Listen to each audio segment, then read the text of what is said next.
In fact, even I even just think about that. Even when you talk about like, for example, we're boycotting Target, and then we're going to do a buy-in at Costco because Costco has DEI and Target does not.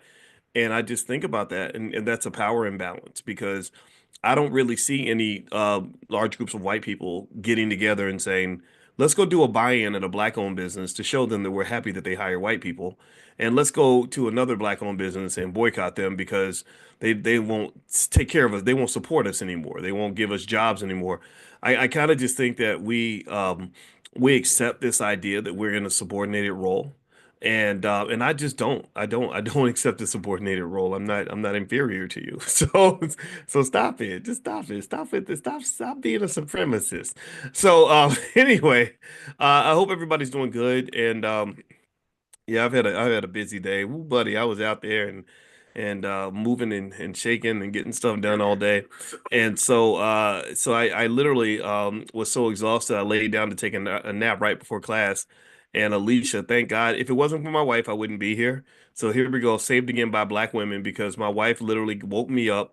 She said, "Boyce, it's 7:29. I class starts at 7:30 Central." She said, "Boyce, it's 7:29." I said, "What?" So I got up, and if it wasn't for my wife, I might have ended up apologizing. So thank you to the black women who save us and support us, and thank you to the black men who save families and save women as well. I think we deserve our props too. Those of us who are doing what we're supposed to do. Same thing with women. You know, we have a variety. There's a lot of diversity there, but I think that we should show appreciation and gratitude for each other. And I can always I really enjoy giving gratitude to black women and what they bring to our lives, starting with life. Like they give us life. Like that's important. Okay, so what I want to do today is um, as we start our Powernomics training, I want to do a couple of things. First off, if you want to join Money in the Morning, some of you may not be in there yet, but if you're not in Money in the Morning, you can actually just text the word morning to the number 87948. So text morning to 87948, and then you can come to the morning class. We do that every morning. A lot of people like it. It's been a lot of fun. We started 2 years ago, well, a year and 4 months ago, and so we've probably done about 500 or 600 trainings in that class. And every day we talk about wealth, and we talk about it in ways that I think are digestible, understandable, easy for us to just share with kids, things like that. And I think that's the goal, right? I don't want you to think that money is something that is over your head. Money is not over your head because, when the landlord is charging you for rent, he doesn't assume you're not smart enough to understand what it means to have to pay bills, right? The car dealership doesn't assume you're not smart enough to understand what it means for them to charge you interest and make you pay for that car. Those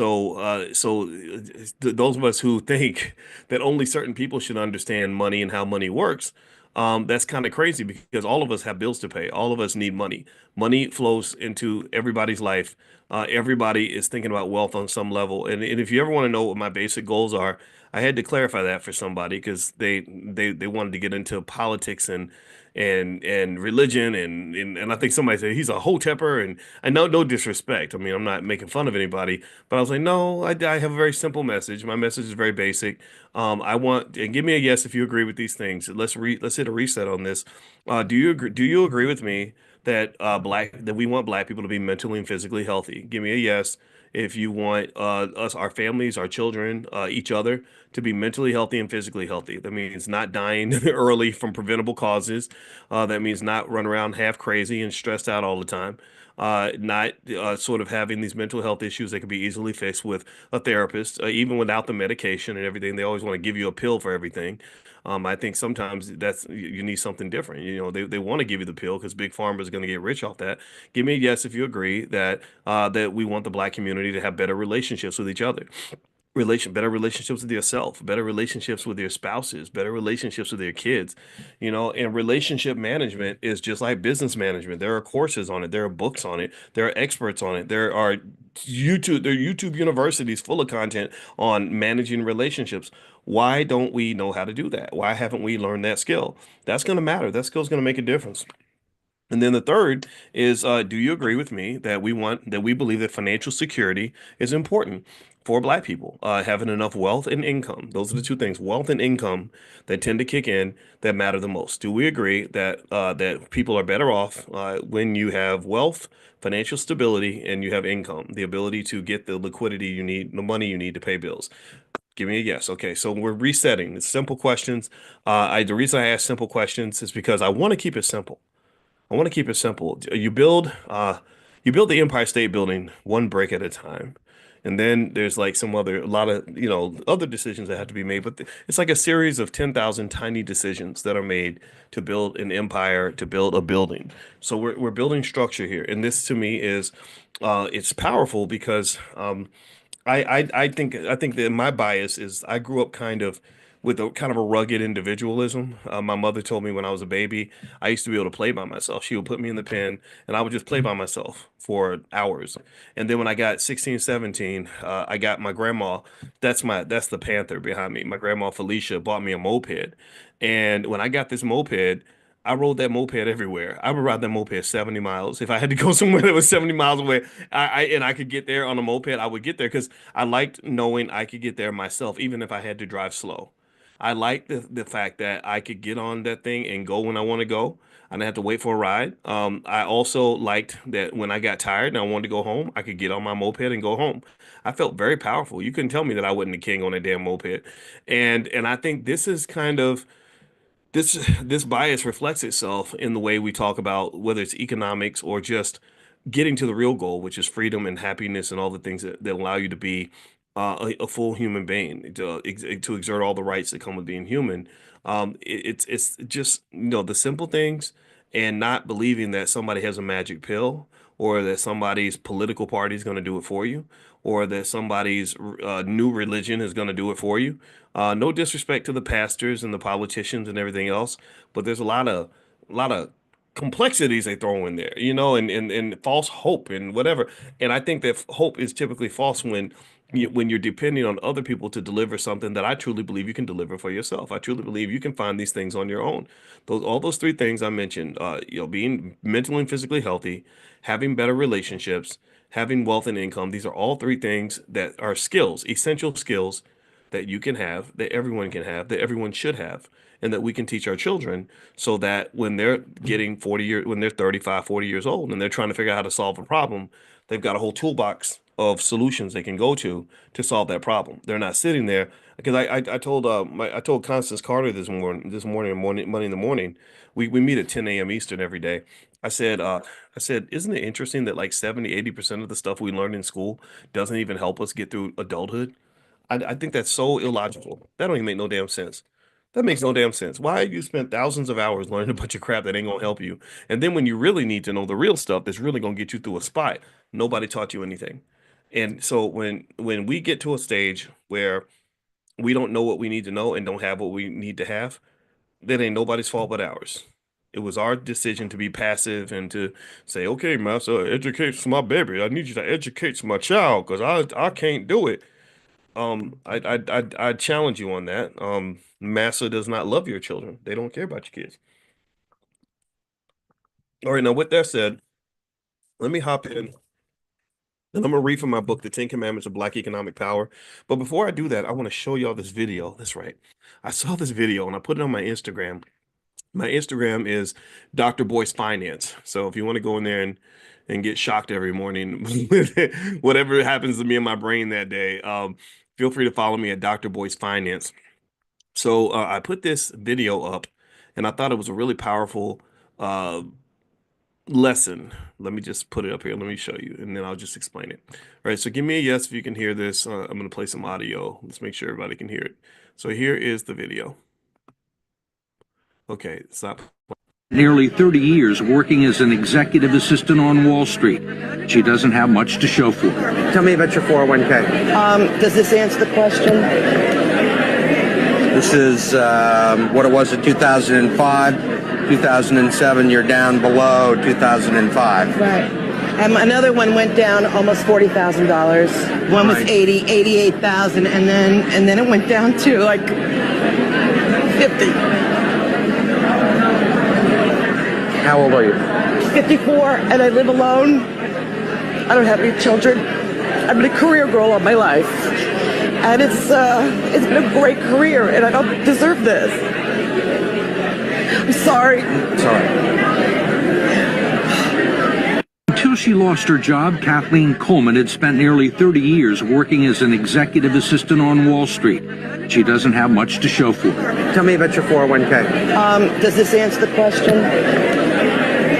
This is what it was in 2005. 2007, you're down below 2005. Right.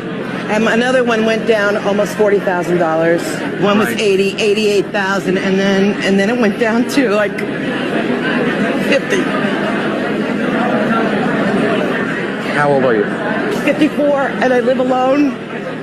I don't have any children. I've been a career girl all my life, and it's been a great career, and I don't deserve this. I'm sorry. Sorry. Okay. All right. So, did y'all see the video? Did it come through okay? Give me a yes if y'all saw that. Were you able to see it and hear it? Okay. All right. Describe in one sentence, while I pull up a little chart, describe in one sentence what you how that video made you feel. I'd like to know your feelings on this. Just give me one sentence to describe, short sentence to describe how you felt. Okay, all right. So I'm looking at your comments. Okay, not surprised. Looked like she worked for nothing. Says Karen. It made me feel sad for her. Says Juanita. Ryan says irate. Rashida says scared. Gerald says yes, it's so sad. I see confused. AC Salam. Fanny Wilson sad. Ryan, the new reality. Linda, I think Linda said not prepared for the moment. Is that what I wrote? Is that what I read? It just the comments came in kind of fast. Sad and sobering and scary. Okay. All right. Okay, so let me just say this. When I saw the video, my heart went out for the lady. As many of you, I think that this kind of thing, having to live through this kind of thing is not fun. But I pay attention to details. And but that doesn't mean I don't care. I do care, but I see details because I'm always looking for the teachable moment. God is always sending you lessons. You just have to meditate on it to try to pick them up. So I watched the video. That's why I played it twice, because I wanted you to watch it twice. And I paid attention to some of her wording. And I also um, thought about what I know about the stock market. She mentioned she's 54, alone, no kids. She said, I'm a career girl. And she said, I don't deserve this. Okay. So let me first off start with the financial side, the financial breakdown of what I saw in this video. So here is a chart I want to show you.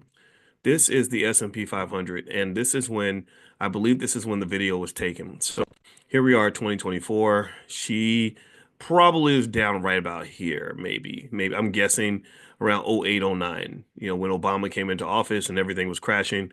So you see here, the S&P was down to 770. That's where the S&P was at that time. So let's assume that she was at the very bottom of this, right? So you went from 1433 to 770 or seven something, right? There you go, 683. So 1433 to 683, that's a massive drop. That's greater than 50%. So that means if you have $20,000 invested, you now have nine or something. That's more than 50%. It means if you had 100,000 invested, you now have 45K. If you had $500,000 invested, you're now down to 220. That's scary. I get it. That's what the hell. It's like, oh my God, investing such a scam. Why would I do this? But you probably, if you know me well enough, you know what I'm going to show you. I'm going to point out that that as long as you don't let your trauma cause you to have a trauma response, which a lot of Black folks did. Charles Rogers wrote an article about it, where you sell everything because you're scared that it's going to keep going down and everything's going to disappear, even though that's never happened in all of American history. You have this comeback, right? And if you look here, right, we're hitting this rock bottom about March 6, 2009. March 6, 2009. Let's write that down. March 6, 2009. I don't know if it got lower than that, but that's pretty low. 683. March 6, 2009. That was from what I saw a high earlier of roughly 1433, something like that. Maybe a little higher. So here you go out and you get some recovery. Now, April 1st, 2010. That is a year later, over a year later, you've had a recovery. You're up to 1,178, but you haven't made all your money back yet. You still haven't made all your money back. And if you're sitting here on that day on April 1st, 2010, which I bet you not one single one of you remembers what you were doing that day, right? It was April Fool's Day, but you probably still don't remember anything. Um, it would be easy to say, okay, I made some of my money back, or this stock market thing is terrible. This is so bad. But if you let time do what time does, then you see you go to July 8th, 2011. Now you're at 1343. Now you've made almost all your money back. You're almost back to that 1400 number. And then you go out a little further, you go out to 2013. Now you're at 1600. 2014, 1900, 2000 and 2015, 2600 in 2017. Remember, we were down to 683 now. We could back here, we had a choice. Right here, you got a choice. Do you bail out or do you ball out? Which choice are you making? What choice do you make here? A lot of people bailed out. A lot of people sold their stock right here and got off the bus. But then people that bought stock at this moment, I bought a lot of stock at this time. Actually, my wife bought a lot of stock at this time, and you see what happens here. Now you're at 2000. Let's keep going. 2600, 2700, 3000 is coming. Oh, wait, got another little dip. Oh my God. Oh Lord Jesus, the world's coming to an end. What is I going to do? And then everything comes back up 3000, 3300, 4000, 44, 4500. Then another dip. Bam. This is right after this is around 2022. And then boom, boom, boom, boom, boom, boom, boom, boom, boom. Clap. $5,827. Now, here's what I want you to pay attention to as well. How old did that lady say that she was? Put it in the chat. Type in the chat. How many of y'all can remember how old she said? She said she's 54. Now, I'm 53. Now, 53 ain't 23. 53, I told I have a couple of 30 somethings that I work with and mentor, and I told them, and they said, you've really lived a lot of lives. You've had a lot of experiences. Because I was like, yeah, well, I got engaged on the Wendy Williams show in 2006. This sounds really old and crazy, right? And but I didn't marry the lady. I didn't marry that person. She was a great lady though, wonderful lady. But still, it was like you feel like you've lived all these different lives. So 53 feels old. But at the same time, I think I got a few more years left. Hopefully I do. If things go according to expectation, I'm supposed to theoretically retire 12 years from now. 12 years from now. Why is that important? Well, because if you take 54 plus, 11, but that takes her from 2009 to 2020. And if you look at the chart again, here's what we see. Look at this. 2009. You're here, you're sad, everything's terrible. Oh my God, oh Lord Jesus, the world's gonna come to an end. Go to 2020, even with the crash, you're dealing with roughly 3,300 to 2,500-ish, something like that. So this tiny amount that the S&P was in 2009 ends up tripling by the time she hits retirement. So again, what I would probably say is I'd say I understand how you feel, but I think you got to broaden your perspective a little bit. I think you got to ask yourself, how are you going to feel about this 5, 10, 15 years from now? Are you going to be glad you bailed out and sold 10 years from now? Are you going to, how things are right now isn't nearly as important as how they're going to actually be when you retire. Yes, 54 is not 24, but 54 ain't 84 either. And even once you retire, you still are expected, once you make it to 65, all the actuarial studies say you're supposed to live another 20 years. So really, you could go 20 years. You can't even go 20 years past that. If I go 5 years past her retirement, I'm up at 5,700. What are you crying for? If it rains, you don't act like it's gonna rain forever. Storms don't last forever, at least not financial storms. This market's gonna have bad days. Like New Edition says, storms will come. This we know for sure. This we know for sure. But can you stand the rain? Because if you can't, you're gonna lose all the money. So here, right here, sometimes ignorance is bliss. My wife says the reason that she bought a lot of stock at this point was not because she was thinking about the stock market. She just did it because she automated her 401k to consistently put the same amount of money in whether the stock market went up or went down. It was a long-term plan, not a short-term plan. A lot of things are going to happen between the ages of 24 or 54, sorry, 54 and 64. A lot of things happen between the ages of 34 and 64. So when you get obsessed with what happened this month, I challenge you to see the bigger picture. That's the first lesson. That's the first easy. That's an easy one. So do we get the message? Give me a yes if you get the message. Give me a yes if you can hear what I'm saying. I want to make sure I want to feel like I want to pat myself on. I want to feel like I did something good today. Because I think this is important. This is one of the most basic. This is basic as it comes, but a lot of people miss this one. Okay. All right. Second thing here that I want to mention is I listened to her words carefully. She said, I'm 54. I'm alone. I have no kids. I'm a career girl. I don't deserve this.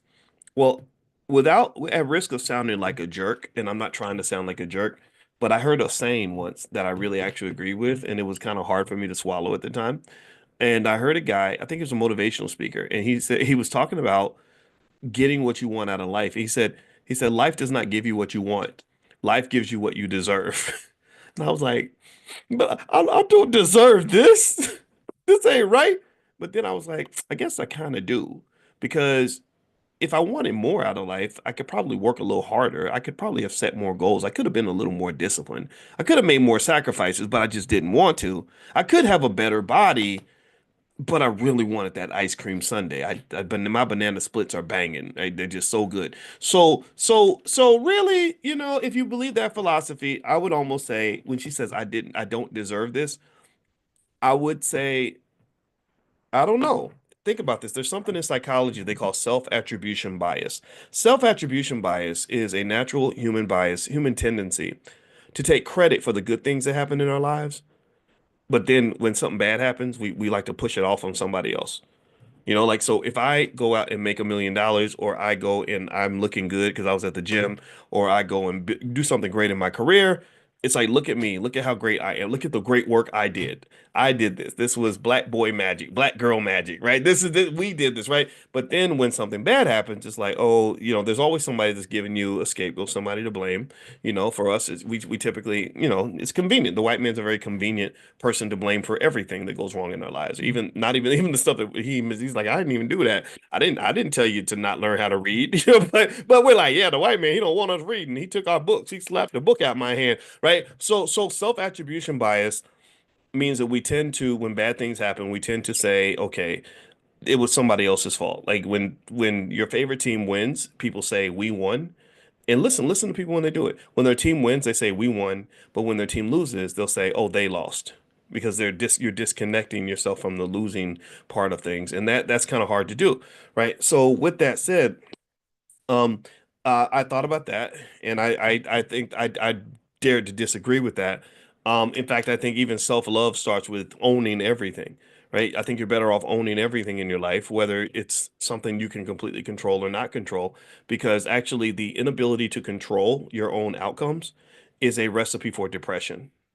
I don't know if you know that, but when they studied rats and which rats were the most depressed, because they measured the amount of serotonin in their brains, they said the most depressed rats out here were the ones who felt like they could not change their condition. And if you look at how much misery is fed to black people, how much sadness and just um how many people just want you to give up on this idea that you can do things for yourself. Like, do you ever see that there's some people who get mad when you have a solution, when you're like, well, we really could actually do this. They're like, no, we can't. Yeah, what's wrong with you, Negro? You crazy. Talking about building your own business. Like, there are people who act like that. I call them the Negro naysayers. Negro naysayers are the people that have a problem for every solution. They get angry when you bring up, like, you go to your family members, you're like, because we could have some wealth if we did this, this, and this. They'll get mad at you, right? Because when you can just offload accountability to other people, then you don't have any accountability for yourself. You don't have any need to do anything. You can sit in your little wheelchair and roll around, and say, I can't walk because I don't got no legs. And people say, well, did you try to stand up? What's wrong with you? Right? Like people do that, right? So I think that And in fact, that's what Alicia's actually researching. Actually, right now, she's researching with that survey that I wish I had it so I could give it to you. I'll text it out one more time if you want to participate. We're doing what I think is the first ever research on Black financial psychology. We couldn't find anything in any academic journals, and we're as PhDs, we have licenses to do research. And so Alicia put together, she actually filled out the IRB survey form to make sure that it was approved. And she's surveying self-efficacy in investing. She's basically surveying to see how much do you even believe that you have the ability to change your condition. Because if you don't believe it's doable, then it's definitely not doable. If you do not believe in you, then you don't have a chance. Do you know what the biggest fear right now in the economy is? How many of y'all know this? How many of y'all know that the biggest fear that people have when they say, well, are we going to have a recession or not? Does anybody know what the biggest fear is? The biggest fear they keep bringing up is consumer confidence. They bring up CEO confidence. Well, if it's just about who has the most money and about how the stock market goes, what does that have to do with confidence? What does that have to do with your belief that you can accomplish something and how scared you are? Well, it's everything. When consumer confidence drops, the economy drops. Because confident people don't try to do stuff. They sit back in fear. They sit and they live in their little prison, their self-made prison of fear that stops them from doing anything. So building that confidence and then knowing, look, whatever happened to you, you might feel like it shouldn't have happened to you, and maybe it shouldn't have, but you played some part in that outcome. You did. You did. If you're not where you want to be, you played a part in that. But I'm not here to preach at you. I'm not here to make you feel bad. But I think understanding that and owning that and getting that efficacy, getting that ability to kind of know that you can do certain things, that's the biggest goal right there. Like when I talked to you all about our Black Wealth Ambassador program, when I was talking to you all about like teaching other people these ideas, I'm like, you're ready. You got it. You got the juice, man. You've been coming to this class for months. Some of you have been coming here for 10 years. So you have more wealth training than 99% of all Americans. You have more black wealth training than 99% of all Americans. Most people, this is not, this is, I don't give you all just the baby stuff. I take the baby stuff. It looks like baby stuff, but these are advanced cutting edge theories. That's what we do. Finance professors don't read textbooks. We write the textbooks that other people are going to read. So you're getting exposed to cutting edge ideas that give you the ability what I'm doing is I'm deputizing you. Hey, I'm saying to you, go black wealth. That's your thing. Teach it to others. You're qualified. You can do this, and then apply it. Right? Change those generational curses. Knock them out. You've got everything that you need, and so that belief in yourself is really something that's really a critical aspect of your ability to build wealth. That was something that just came to mind. And by the way, if you want to be part of our Black Wealth and one of our Black Wealth ambassadors, what we do with the ambassadors is we offer them a chance to go into business with us. We have a bunch of books and materials, flashcards for kids, workbooks for kids. My book, The Ten Commandments of Black Economic Power. And what we do with the ambassadors is we sell them at a ridiculously cheap amount, like $15 for my book instead of 40, and I sign it. I sign every one of them, and you can resell them. You can sell them to other people if that's what you want to do to make extra money. The workbooks for kids, we drop that price by 70% beyond wholesale. So you can buy low, you can sell it at the retail price or close to it. And at the same time, you can create wealth groups. I think you should create your own little schools. I think that the school system should be supplemented, maybe not replaced, right? If you want to send your kid to school, please do that. That's important. But supplement that with wealth training. And I guarantee you, your kids go through our flashcards and or our workbooks, and also you teach them the concepts behind the Ten Commandments of Black Economic Power. They're going to be an economic beast. They're going to be superstars. They're going to be so far ahead of the other kids. It's going to be ridiculous. They'll be 12 years old talking about things on the playground that even the Jewish kids won't understand. So anyway, let me keep going. What else? She also mentioned, she said, I'm 54, alone, no kids, and I'm a career girl. Um, this is interesting. That made me think about capitalism, capitalism, capitalism, capitalism, because capitalism is what convinced a lot of us that having a career is the most important thing you can do. 100 years ago, people didn't think that way. Especially like doing if you got a really important job, like being a mother to children. Like I told you, being a mom is the most important job in society. The second most important job is being a father. But I defer the most important job to mothers because without our mothers, we'd all be a bunch of serial killers, right? So basically, she said, I'm a career girl, which means she sacrificed everything for her career. I'm not telling you not to do that. I'm just telling you that you better damn sure make sure that that's the trade that's going to really work for you. That is a hell of a trade. Trading everything in your life that makes you whole happy and gives you legacy and all these things for a job. Because a job can be taken away from you at any moment. You could work yourself into an early grave, die at your desk. They will haul your dead, limp body out of the building and replace you within a week. That's what they'll do. That job, when you are done, they will not pass that job down to your children. There's absolutely nothing there to show that you were even there in the first place. So I'm not saying quit your job. I'm saying that you just think about it. That's all I'm saying. I'm saying don't be scared to think outside the box, right? So when she says I'm a career girl, I was like, "Ooh, okay, okay." And then she said, "Oh, by the way, I forgot to. So one of you asked about that. If you want to be a Black Wealth Ambassador, pull out your phone. You could text the word wealth to the phone number 87948. I forgot to mention that. So you could text wealth to 87948, and we'll send you links where you can buy the book super cheap and the flashcards and all that. And then you can do whatever you want with it. You can literally resell our stuff. You can take my autograph book and sell it to whoever and make it into a business. In fact, that helps everybody. It helps the school raise money. It helps you have a business that makes money. The book's a bestseller on Amazon. It's really, really good. And then also it helps the community because we're educating each other. And I think that that's important. Ryan says that happened to a lady my mother worked with at the post office. She died from a heart attack while working. Yeah, yeah, that's unfortunate. I'm very sorry to hear that.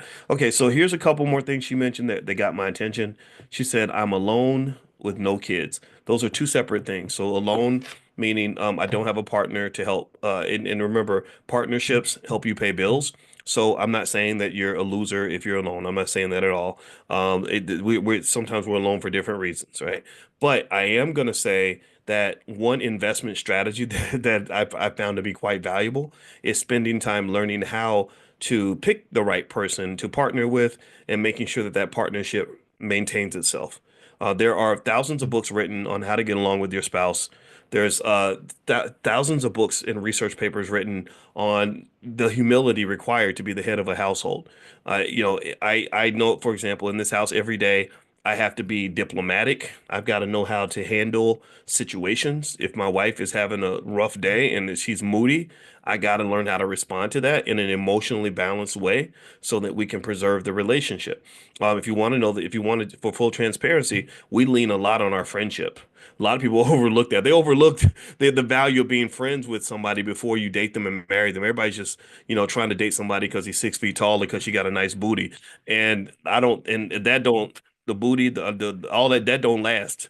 That's there. It's there. Sure, my wife looks great. I think she's the sexiest thing in the world. But sometimes people get on each other's nerves, and the fact that we're friends and we can laugh together, or we know how to detach, or we have these go-to strategies we can use to smooth things over, so we can keep the unit together. That's the goal, to keep the team together. Okay. The other piece to that too. So being alone, studies show that people who are committed to always being single have a harder time surviving financially than people who have a partnership. But that's as simple as knowing that 2 plus 2 is 4. That's addition. And my income and your income is typically going to do better than my income by itself. Okay. The last thing she said was she said, I have no kids. And I've talked to you all about that before, so I'm not going to belabor this point. But your children are part of your retirement program. They're part of your retirement package. When my parents retired, they had Social Security to help pay some bills. They had their pensions to help pay bills. They had their savings to help pay bills. We paid off the house, but when they wanted the house paid off, I paid it off. Well, guess what? I'm one of those little kids that they invested in when I was little. My mother could have been out twerking and smoking crack. My daddy could have been out, he could have chose heroin instead of being the head of a household. I'm sure there's plenty of things he could have been doing in the 70s and 80s besides raising some little kid that wasn't even his, right? He saw me as an asset. Do you understand? He said, he's carrying my name. This kid can be my son. He didn't look at me the way I think my biological father saw me. My biological father probably saw me as something that maybe got in the way of his drug addiction. Right. So ultimately, and so ultimately what happens with investing is, whether you're investing in stocks and bonds or you're investing in people, is that people sometimes forget that it's a long game. It's like you're running a marathon, you're not running a sprint. So some people run really, really fast for the first 200 meters and then they have no gas to finish the next 20 24 miles. But then people who understand the whole picture, they see that, okay, this is a big race. They understand how to pace themselves. They understand how to keep going when they're tired. They understand how to have a race plan, right? So really, I would say generally, family's better when you're dealing with people that also are marathon runners. It's hard to run a marathon with a sprinter. You have Noah Lyles, who's the fastest man in the world, and I bet you if you put him in a marathon, he would get absolute dead last place because sprinting requires different energy from running a marathon. And a lot of times when it comes to investing, you've got the sprinters, the fast money people, the traders, the flippers, the day trading back and forth, the people that want to jump into any little crypto that's out there. They're looking to make money fast. The people that do well are the ones who are looking to make money last. So when you are able to see the bigger picture, not only do you approach that with your investing, you approach that with everything in your life. Everything you're investing in, whether it's family or wealth and everything else. So when I looked at this lady's scenario, I said, okay, 54 is not the same as 65, so you got 11 years. Most bear markets don't last more than 2 years. So your money's going to probably come back in a couple of years if you have a diversified portfolio. No guarantees, but this is what's happened all throughout American history. Number two, you're alone, you're paying bills by yourself. How did that happen? Was that by choice or was that not by choice? When you ran into scenarios when you were young and cute and you met men, how did you view relationships? Did you view relationships as part of legacy building, or did you view relationships as just something fun to do? I'm going to go on some dates and have a good time and have some sex and live my best life. Or were you thinking, okay, at some point I got to move to another stage and build something that's sustainable? Three, no kids.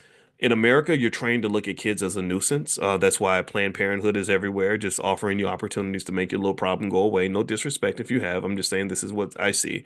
And also when people talk about kids, anybody notice? Tell me if you notice this. Does anybody notice most of the time when you read articles about kids and money, first thing they talk about is what? What's the first thing that most of the articles with the so-called experts talk about when they talk about kids and money? Put it in the chat. Maya says they are expensive. Okay. Jen says the cost. Yeah, they talk about how expensive kids are, and they are expensive. Yeah, I mean, yeah, those little suckers will drain your bank account fast, right? Hell yeah. I learned that. I noticed that when I was 25, and I dated a lady that had a son, and he's a great kid. He's grown now, and he still works with me and everything, and I love him to death. And I remember basic things like before when I would go to McDonald's, I could have $5 and still get something to eat. But when you got a lady in the car and the baby, suddenly that trip to McDonald's gets $15, $20. That was hard work when I was in grad school. I didn't have no money, right? That was very painful. I was like, oh man, I'm counting my nickels and everything. And I get that, right? But what that says to me, that very tiny little issue, it gets to me because people don't understand that when you spend money, when you use money for something, that can either be seen as an expense or it can be seen as an investment. See, sometimes investments show up in our lives and they look like expenses, but sometimes expenses show up and you think that they're investments. And a lot of people make that mistake. They think that they waste money on something that becomes an expense, and they're like, no, I'm investing. I'm like, no, you're not. That's not investing. Those lottery tickets, that's not it. No, that little fake susu you got in your family where you got to go get two people and those people got to get two people. That's not investing. That little $2 crappy crypto that you just bought, like that's not in.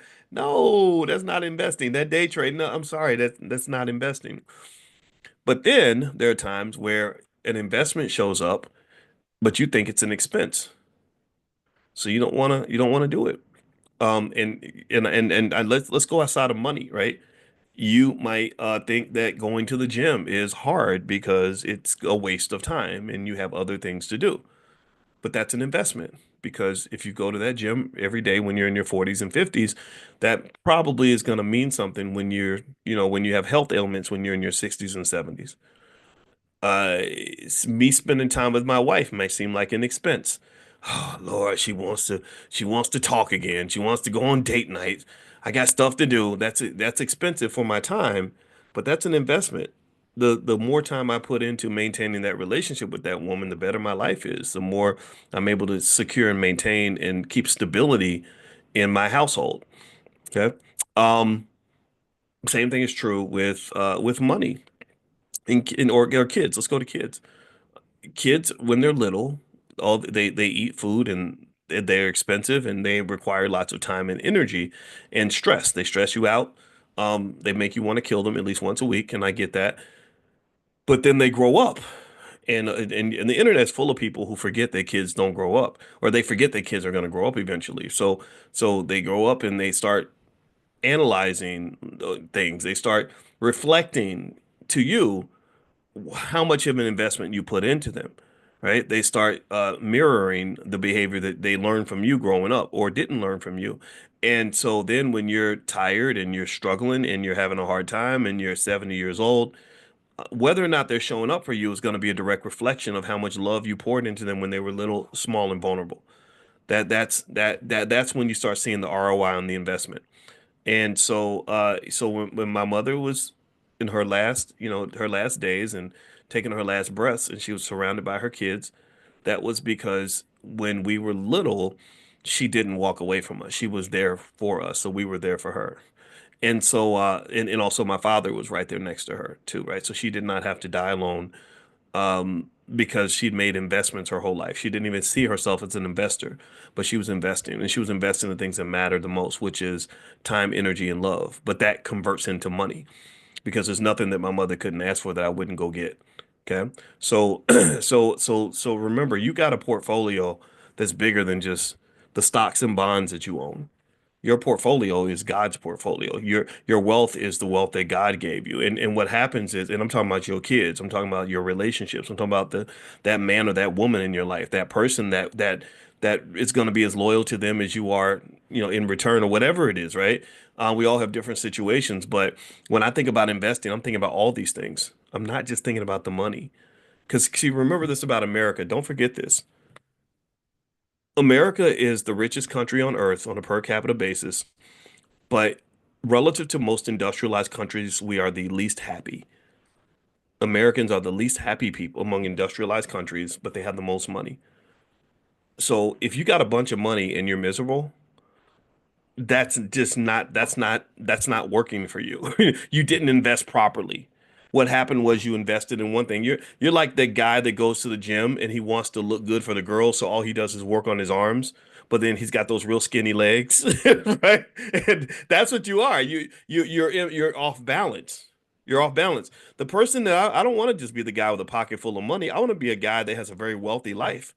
I want to be a guy that has a bunch of the money and has great relationships with people because that I poured into, that has great physical health because I've been doing the right things in that category, great mental health because I've been learning the tools of psychological awareness and balance to be a better person, to be a happier person, right? When you got all those tools working together, then money becomes one of many tools that you're able to use to enhance your life or to deal with the chaos that exists in the world. The world is a crazy place.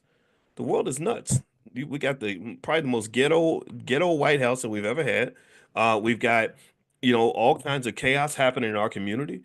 Just massive amounts of dysfunction, generational curses left and right, and also an economy that is not loyal to the American worker. This economy does not take care of workers like it used to. It really never did, but now it's so much worse. So you have to do that self-care. And self-care means I'm not just taking care of Boyce in 2025. I got to make sure I'm taking care of Boyce in 2030, 2035. I got to prepare for him. He's arriving. If everything goes according to plan, the 2040 Boyce is coming. And when he gets here, I have to make sure I lay a bed out for him. And then on top of that, I got to lay a bed out for the people coming behind me, right? And if you do that, if you're thinking that way, if you're thinking about the bigger picture, that my friends is financial consciousness. That is what consciousness looks like. Consciousness is the ability to see. It is an awareness of everything. This too shall pass. This is not all that there is. So I might talk to you on a given day and say, yeah, the stock market went down today because this, and this happened. But just know I'm talking about it mainly because it's good. It's great for educational purposes and it's great for entertainment purposes. It's entertaining and it's educating, but in the whole scheme of things, you won't even remember any of it. You won't remember. what the stock market did on March 26, 2025. You won't. You're gonna 5 years from now, you won't care. But what you will remember is you will remember if you invested or not, if you gave up on your relationships with stocks or not. You will remember if you divorced your spouse or not. You might remember if you chose to neglect your kids. You will remember if you neglected your health, right? These are the things you're gonna remember 5 or 10 years from now. But other stuff, it's noise. It's noise. So a good measure just to make this practical and bring it home.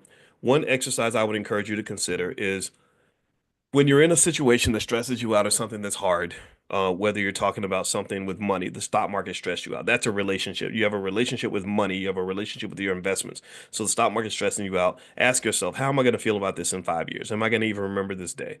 Right? Same thing. When me and my wife have a rough day, I stop and I woosah and I say, well, how am I going to feel about this 5 years from now? And then sometimes I can let the whole argument go just like that, right? And the same thing is true in the other areas as well. I don't want to beat the dead horse or anything, but I hope that this point helps you to understand this. And this is in my opinion, um, one of the keys. If you're looking for this thing, happiness and balance and peace and success and all that, that bigger picture perspective is everything. That's what helps you succeed. That's what helps you win. Okay. All right. Now, before I move on, just a quick reminder. Tomorrow we're doing our real estate training. Constance Carter's coming in, and the real estate club meets on is it Thursday? Yeah, Thursday night. And so if you want to do a free trial, you can go to drboycerealestate.com, or here's the link right there if you guys want to do a free trial in the real estate club. So Constance is going to be teaching all about property. She knows all about that stuff. I encourage you, if you go make investments like real estate, I would get somebody to help you with that, somebody to guide you, because real estate can be tricky and you can lose a lot of money if it doesn't go well. And so let me read a little bit here. I'm going to read on page 28 of the my book, The Ten Commandments of Black Economic Power.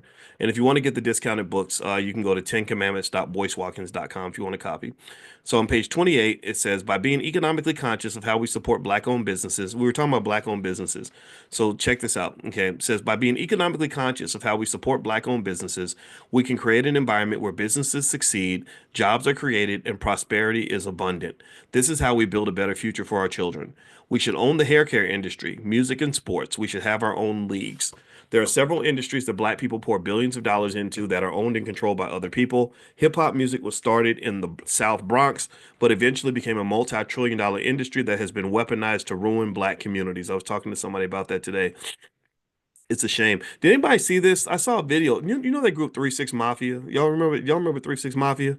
So anyway, I saw this video and I wondered this, I gotta confirm it, but the video looked real. Tierra Williams sent it to me, where one of the members was saying that he was worshiping the devil. Did I mention that to y'all or not? I can't remember if I mentioned that or not. He literally said, and I was like, oh, that's right, 3 6 Mafia, right? 666. Yeah, and he said, I swear it blew my mind. He said my goal was to get Black people to shout out 666 and 3 6 Mafia. And he said, and I know Black people go to church. And he said, if you listen to us and then you go to church, then you're taking the 666 into church with you. And I was like, oh my God, that's crazy. Yeah, so so when people say the music is demonic, that was real, right? But of course we'll take in anything as long as it got a nice beat with it. As long as you got a good beat, you can tell us to murder our kids and we'll just be twerking while we killing the kids. All right, so anyway, let's keep going. Okay, so black hair is a massive industry where millions of Black women spend their last dollar. However, the hair care industry is brutally controlled and managed by people from other countries, some of whom go out of their way to keep to share to block Black people from getting even a modest share of the profits. There are numerous other industries where Black people input billions of dollars every year and own almost none of it. Much of this disparity started with integration. We were integrated into America for at least two reasons. One, America needed more workers to maintain its industrial dominance, and two, Black consumer spending became a huge segment of American economic growth. So the two reasons they integrated you was to get your money and to get your labor, to get your resources, basically. That's what it is. Just like the same reason they go to a country and they liberate the people in that country. They claim to liberate them from their leadership, right? And they say, we're liberating you from your leader because really you've got oil that we need and gold or copper or something. So we're gonna go in and mine all this stuff out of your country after we liberate you from your leadership. So basically, they needed more workers. And also, they needed your consumer dollars. And really, if you look at the black athlete as this billion-dollar asset, that's another thing that they wanted from us. So for some reason, we thought we were being integrated because everybody loved us. Integration ain't got nothing to do with how much they like you. Stop that. The reality, however, is that we were being integrated because we are a valuable economic commodity. I've never understood why we never learned to love ourselves, since it's not safe to import your self-esteem from another community. As a result, Black children are raised to be consumers and employees from birth. We send our children to schools that are run mostly by whites, with textbooks and other materials provided by white-owned companies, most of whom do almost no business with Black people. So what happens in that situation is that you become a commodity. You're not a controller of that entity. You're not a beneficiary of that entity. You are a commodity of that entity. Like they have a saying that says, if you get a product that doesn't cost you anything, then it's not that the product's really free. You are the actual product. You are the product. So so they say, hey, Black people, we'll give you these free public schools. We want you to be educated, and it won't cost you anything. But look at how much money gets made off of these schools. Even a school that has kids they can't even read at grade level, where the majority of the kids can't even read, they're still making millions of dollars from that school because they got all these government contracts and everything else. So they're making all this money, and their money, the income that they receive is not contingent on the quality of the education. There's no penalty for not educating Black kids, or the penalties are not strong enough to shut those schools down and force them to do what they're supposed to do. Right? If you want to create a proper system, in my opinion, you would at least allow parents to choose to take their kids out and take them somewhere else. I mean, but I know that's political, school choice, and all that, and we've been trained to think that that's a bad thing. I never thought it was a bad thing. You're not going to ruin my kid's life because you're trying to keep them in a raggedy, failing school. I'm not. We're not doing that, right? So you give me the money, right? Hey, if you're giving so many thousands of dollars per child, give that money to me, and I'm gonna make sure my child gets educated. So anyway, so let's see here. They earn money from our schools while our children are receiving a Eurocentric and often inferior education that doesn't prepare them to succeed in the world.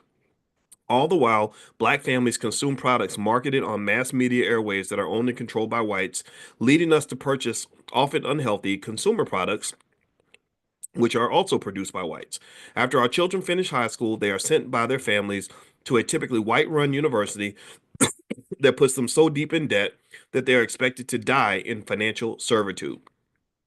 Universities get rich from the trillions Black people give them every generation, while our best and brightest go into debt learning how to become better employees. So here's the thing about debt. Um, Debt is not a bad thing in itself.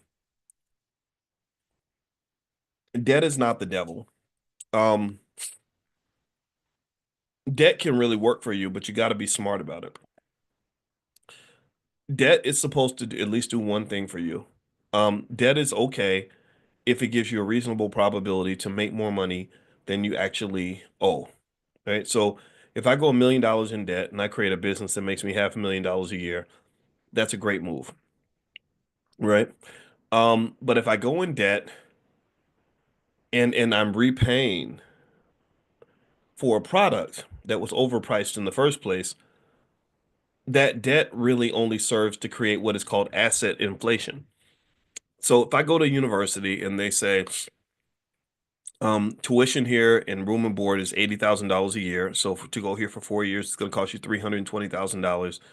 I mean, that number is pretty arbitrary. I mean, there's nothing about going to any university that says it should cost $80,000 a year, but they just pick that price. And how did they come up with that price? Well, they come up with that price because you have access to all this debt that you can borrow to get that commodity called an education.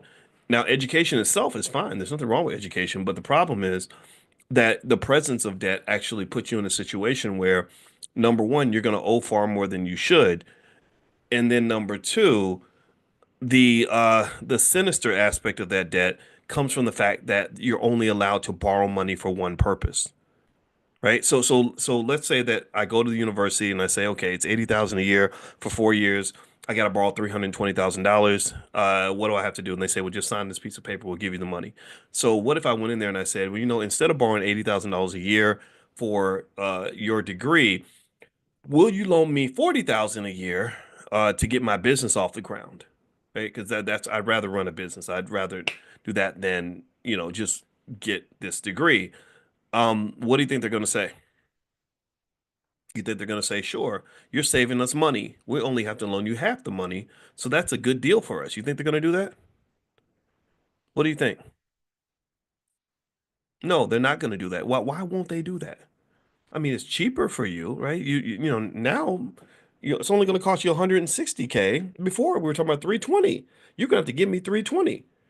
Well, no, they weren't going to give you 320.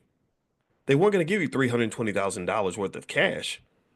They were giving you $320,000 worth of education. That's different. So you're going in debt because you're buying their product from them, which is to their advantage. Do you understand? So ultimately, this is where debt becomes kind of sneaky. This is what creates those debt traps, because the burden of the debt becomes so great that your income doesn't allow you to pay the debt off. So most black college graduates, half of all black college graduates default in the student loans. I told you all that. And you have 60-year-olds, 60 and 70-year-olds in the black community, millions of them who are still paying back student loans from the 1970s and the 1980s. That's crazy. You shouldn't be paying a loan from 1992. Right? But you are, and your net worth ends up being negative, and it becomes a big shit show financially, and you end up angry and regretting everything. That's because you kind of got tricked. So debt is not a bad thing. Debt is a good thing, but you have to be smart about debt. There's good debt and there's bad debt, and you have to make sure you know the difference. Okay. So let's read a little bit more, and then we'll finish up. And I'll answer a few questions before we go. We'll do some Q&A. I'm sniffing a little bit. I hope I'm not catching a cold. I ain't got time for that.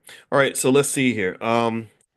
After college, the most educated black people are then sent into the workforce with almost no ability or understanding of how to start a business. Even worse, the majority of black college graduates have never been trained to buy stock on a consistent basis or even buy land. So they are nearly completely incapable of creating a job, but highly capable of searching for one. After finding a job with modest pay but not enough pay to get out of debt, our young people spend their entire lives working for a white-owned corporation until they are dead. All the while, many of them are paying rent to a wealth building landlord while consuming products from trillion-dollar companies. In this entire process, black people are the economic mules of America. We do nearly all the work while others receive nearly all the benefits.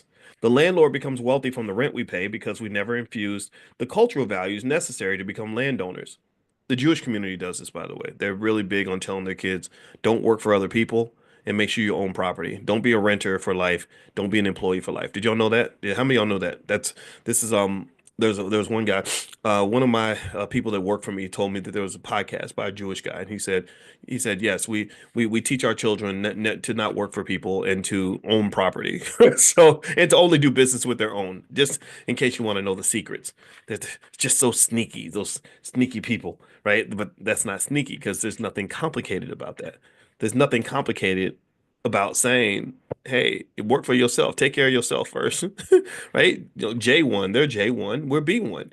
There's nothing wrong with that. All right, so let's keep going. All right, so here, in this entire process, black people are the economic mules of America. I mentioned that. The landlord becomes wealthy from the rent we pay because we never infuse the cultural values necessary to become landowners. The corporate shareholders leave wealth for their children from the profits off of consumer products sold to black people.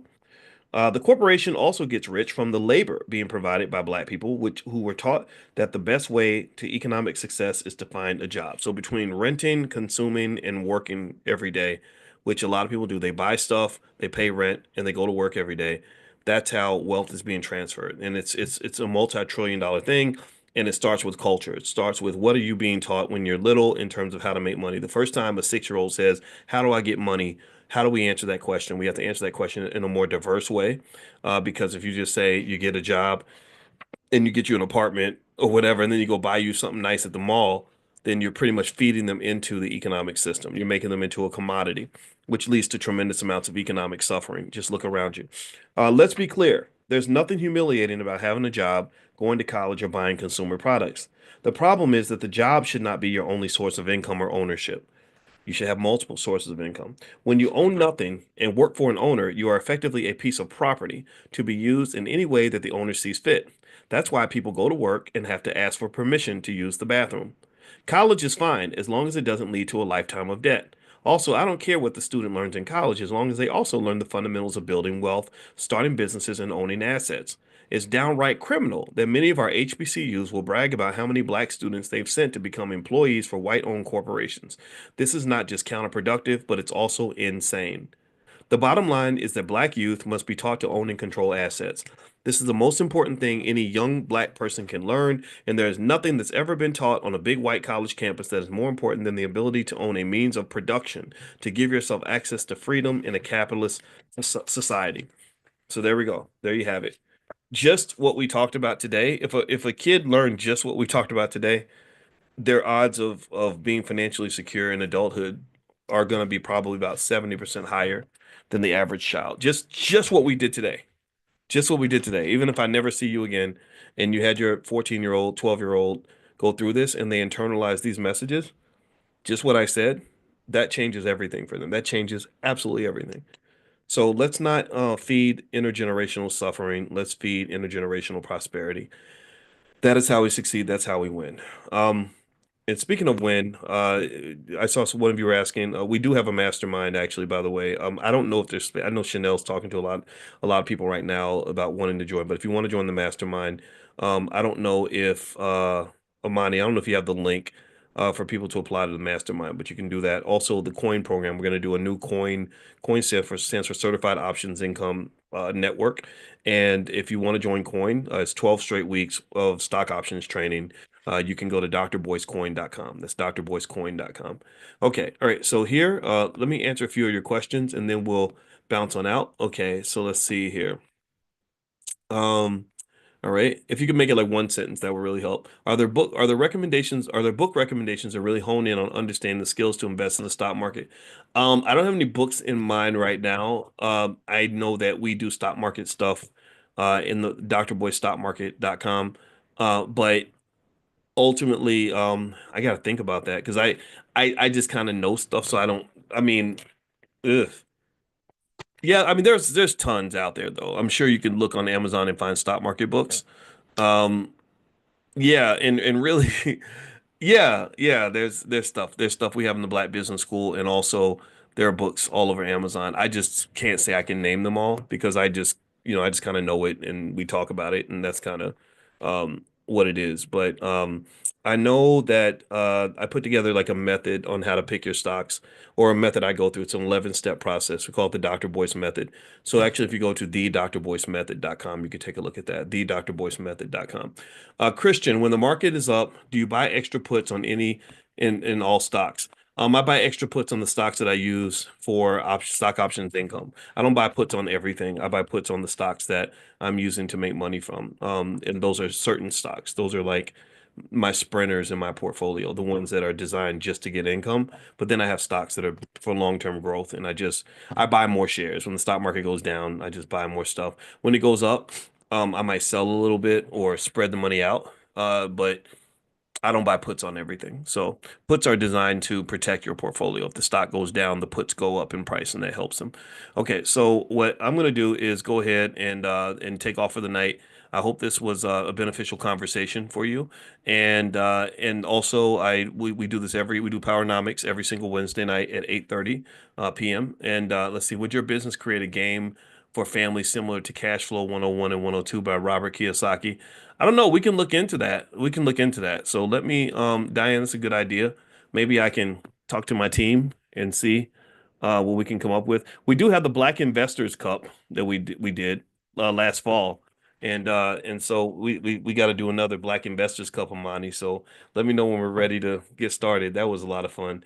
So that's a simulation where basically everybody gets like $100,000 and you can invest, and whoever gets the most money wins.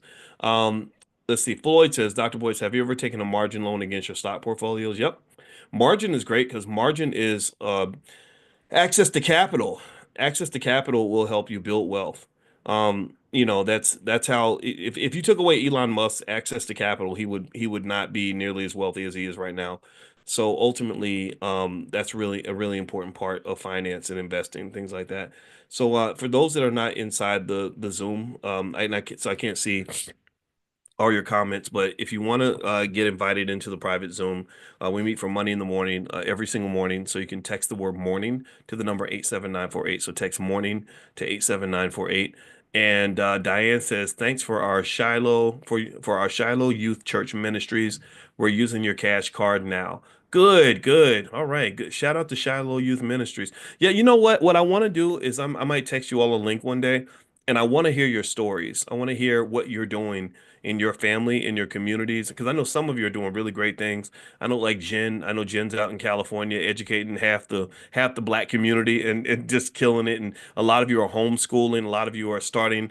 There was that church in Cincinnati. I can't remember the name of it, but they were teaching stock options to the whole church. Like there's so many creative ways we can make it happen, and I think that that's maybe my little part that I can do to support and encourage you is I'm gonna create a link. Actually, you know what? I'll do that tonight, and I'll just like text out the link. If you text the word morning to 87948, you'll get that link. I'm gonna do that tonight, and I literally would love to hear your story. Like, tell me what you're doing, like so that I can tell other people, and maybe they'll be inspired.